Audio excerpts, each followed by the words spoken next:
Do you like to attack your opponent's king? Who doesn't like launching an attack that leads to a quick checkmate or the opponent's position crumbles under the pressure?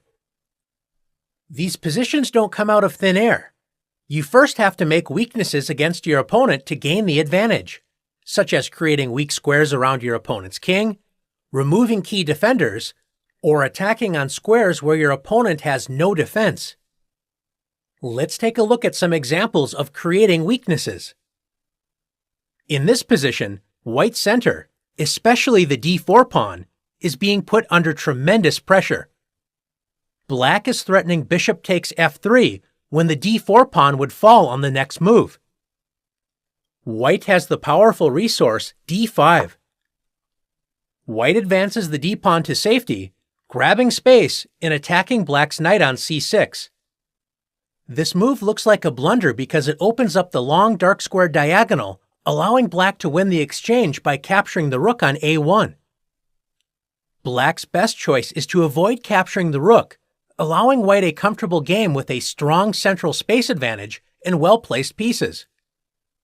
If black accepts the rook with bishop takes a1, after queen takes a1, white is temporarily down material, but black gave up the strongest defender of the king, the dark-squared bishop. Look at how weak the dark squares are around black's king. Black's knight does not have a good square to move to, so after knight a5, bishop h6, white is threatening checkmate on g7. So black is forced to return the material and create more weaknesses around the king with f6. After bishop takes f8, white regains the sacrificed material and has forced weaknesses in front of black's king. Not a good sign as the game continues. In this sharp position from the Sicilian defense, black's queen is putting pressure on the h2 square. This doesn't look too serious as white's king and knight on f3 both guard the h2 square. Black focuses on the target and plays knight g4. Black's knight joins the queen in adding pressure to the h2 square. White's knight on f3 is now under great pressure as it must stay on that square to keep the king safe. A serious blunder is h3. Thinking that black must now retreat the g4 knight, but white is in for a surprise after knight d4. White's knight on f3 is attacked, but if it captures black's knight on d4, black delivers checkmate with queen h2. Since white's queen is also under attack, white can't both save the queen and prevent the winning tactic knight takes f3 check. White's best choice is to lose material after h takes g4, knight takes e2 check, and bishop takes e2, losing the queen for 2 pieces and weakening the king side. Instead of playing h3, white can play knight b5, attacking black's queen and helping protect the d4 square. After queen b8, white can now play h3, since the b5 knight prevents any knight d4 tricks.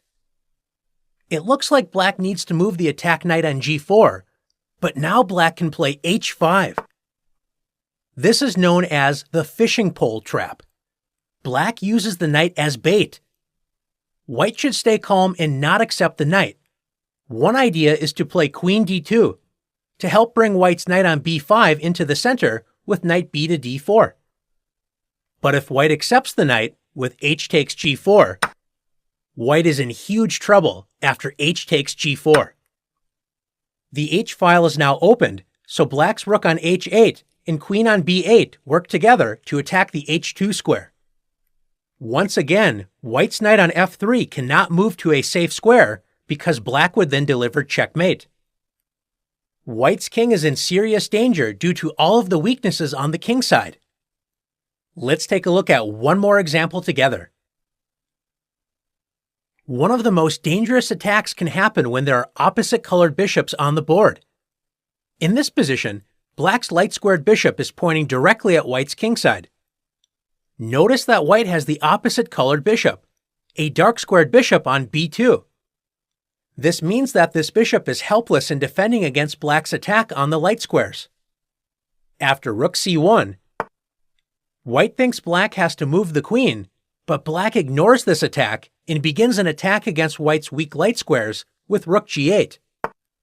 If white tries to capture black's queen with rook takes c5, the game ends quickly after rook g2 check, forcing king h1. Black has opened up the long light square diagonal h1 to a8. Now black's attack is unstoppable after rook g1 check. This double check rook sacrifice forces white's king to move to the open g-file with king takes g1.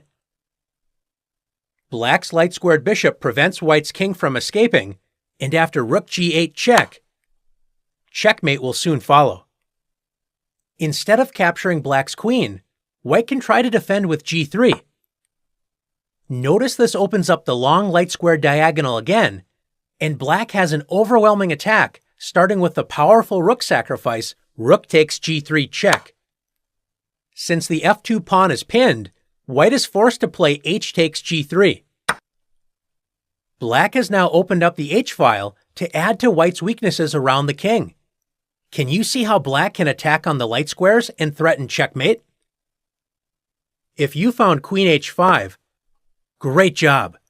Black threatens checkmate on h1, forcing white to try and block the light squares with f3. White blocks one path, but by moving the f-pawn off the second rank, black's rook can now join the attack with rook d2. Black threatens checkmate once again, so white is forced to play rook f2. The overworked rook tries to protect the second rank, but now the light squared attack continues after bishop takes f3. Black threatens checkmate on h1, and white's position collapses after rook takes d2, queen h1 check, king f2.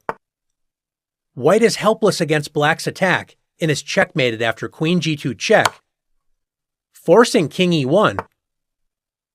And now black delivers checkmate with queen g1. Now it's your turn to create weaknesses and set up a successful attack.